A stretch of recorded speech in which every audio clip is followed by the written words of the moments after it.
Perkenalkan, nama saya Robertus Hidayat Hadu dengan NIM HAA 118014 Prodi Fisika.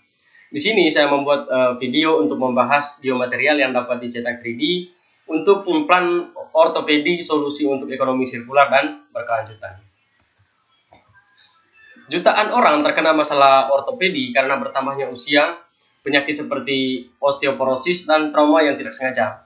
Beberapa dari masalah ini diperbaiki tanpa pembedahan, tetapi sebagian besar membutuhkan pembedahan dengan penyisipan implan untuk fiksasi tulang yang terkena. Akibatnya, biaya perawatan medis terkait tulang meningkat pesat. Kemudian metode perawatan bedah yang diadopsi saat ini menggunakan implan logam. Namun implan ini membutuhkan minimal 2 operasi untuk perawatan, satu untuk fiksasi dan satu lagi untuk pengangkatan implan setelah penyembuhan. Untuk mengatasi masalah ini, implan khusus pasien berbasis biomaterial biodegradable dibuat menggunakan teknik 3DP atau 3D printing. Nah, yang memberikan isyarat biologis, sel dan faktor pertumbuhan untuk memberikan integrasi oseo yang lebih baik dan perbaikan tulang. Teknologi 3D printing adalah proses manufaktur aditif untuk membuat model 3D yang sangat disesuaikan dengan lapisan demi lapisan pengendapan bahan secara bertahap. Tujuan dari penelitian ini yaitu yang pertama untuk mempelajari biokompatibilitas implan yang mengarah pada biomaterial untuk pemilihan bahan yang kompatibel. Kemudian yang kedua yaitu untuk memberikan konsep sirkularitas dan keberlanjutan biomaterial implan. Kemudian yang ketiga untuk mengidentifikasi kelas biomaterial berdasarkan kemampuan cetak 3D mereka dan biomaterial tradisional sehingga membuat pemrosesannya lebih berorientasi pada ekonomi sirkular.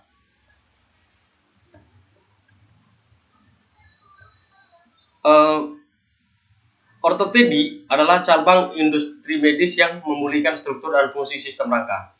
Ligamen mengikat tulang dengan tulang lain, dan tendon mengikat tulang ke otot untuk memfasilitasi gerak ke tubuh manusia.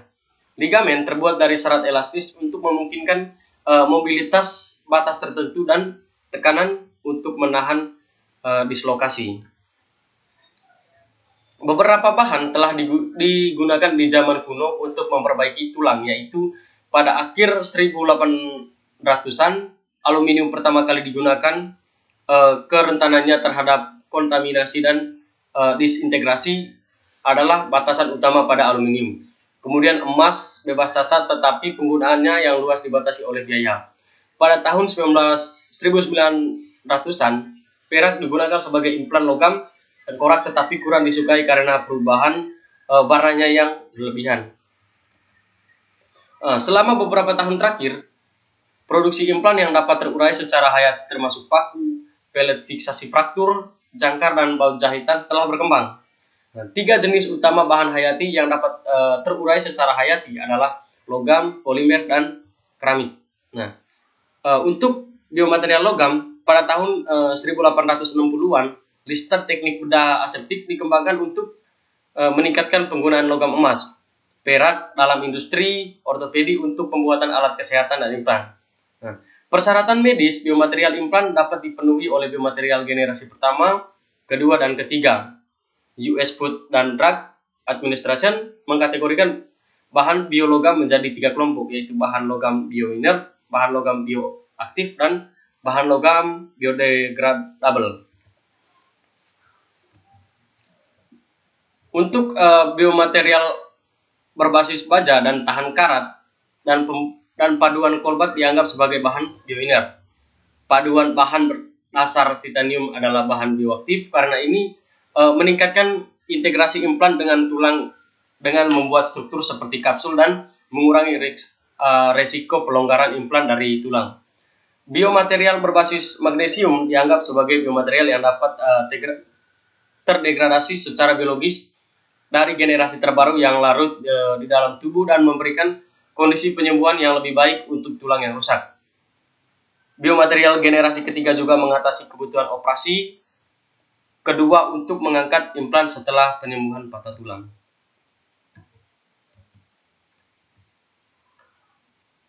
Kemudian polimer yang dapat terurai secara hayati. Polimer adalah makromolekul yang terdiri dari nanomonomer yang terikat secara kovalen.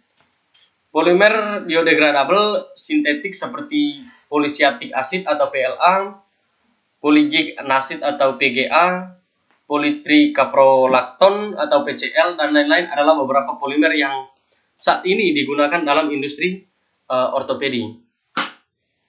Asam poligalakat atau PGA adalah polimer sintesis asam glikolat yang disintesis oleh cincin pembuka di sert asam sikilik. Awalnya PGA digunakan sektor medis sebagai jahitan biodegradable dengan kristalinitas yang kuat, kelarutan lemah, dan titik leleh yang tinggi. Kemudian polikrapolakton atau PCl adalah polisiter alifatik yang telah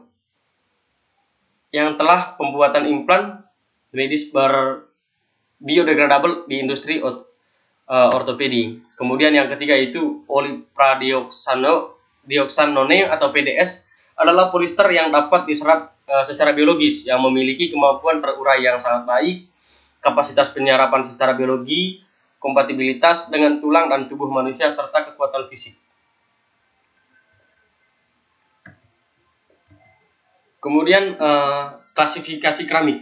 Biokeramik adalah biomaterial digunakan untuk memperbaiki dan mengganti komponen sistem rangka yang melemah dengan bahan penyemen, lapisan pendukung, dan implan. 50% dari implan biomaterial yang digunakan di seluruh dunia adalah biokeramik. Ini digunakan dalam remediasi masalah otot dalam tubuh dengan mengganti jaringan keras seperti prostesis sendi lutut dan pinggul, pelat fiksasi fraktur ortopedi, kemudian paku, skrup, dan lain-lain. Di bidang bedah ortopedi, biokeramik digunakan sebagai pengisi untuk mendiagnosis cacat tulang. Kemudian biokeramik bekerja dengan cara yang berbeda di dalam tubuh manusia, dan berdasarkan pengerjaannya dengan tulang inang, biokeramik dapat diklasifikasikan ke dalam 3 kategori, yaitu bioinert, bioaktif, dan bioresorbable.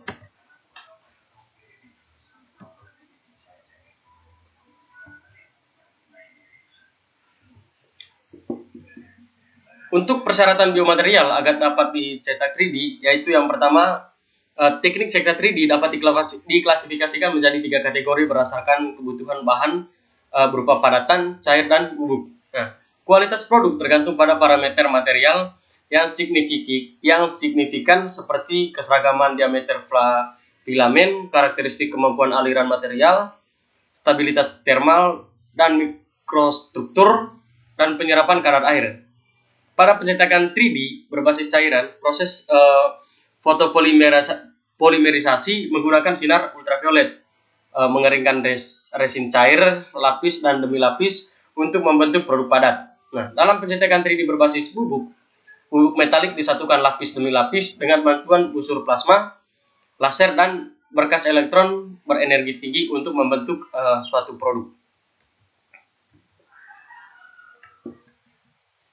Biokompatibilitas dengan tulang inang adalah karakteristik utama dari biomaterial implan. Biokompatibilitas yang lebih banyak dari biomaterial menyebabkan tingkat penyembuhan yang tinggi pada tulang yang retak. Awalnya biomaterial logam digunakan untuk pembuatan implan. Implan logam ini tidak cocok untuk jangka panjang karena implan ini dapat berkarat di dalam tubuh dan setelah beberapa waktu, dan ada kemungkinan infeksi di dalam tubuh. Dalam kasus biomaterial logam, setelah penyembuhan total dari tulang yang retak, implan harus dikeluarkan dari tubuh dan dapat digunakan kembali dengan daur ulang atau produksi ulang. Untuk biomaterial daur ulang, kembali digunakan untuk pembuatan implan. Kadang dokter lakukan autoclave implan yang digunakan dan gunakan kembali tergantung pada kondisi implan. Namun dalam kasus ini, implan bahan bioresorbable tidak perlu didaur ulang, diproduksi ulang, dan digunakan kembali karena implan ini benar-benar larut di dalam tubuh sehubungan dengan kecepatan penyembuhan patah tulang. Laju degradasi implan ini sama dengan laju pembentukan jaringan pada tulang yang retak dalam 3-48 minggu bioresorbable ini benar-benar larut di dalam tubuh. Demikian presentasi dari saya. Jika ada salah-salah kata, saya mohon maaf. Saya ucapkan terima kasih.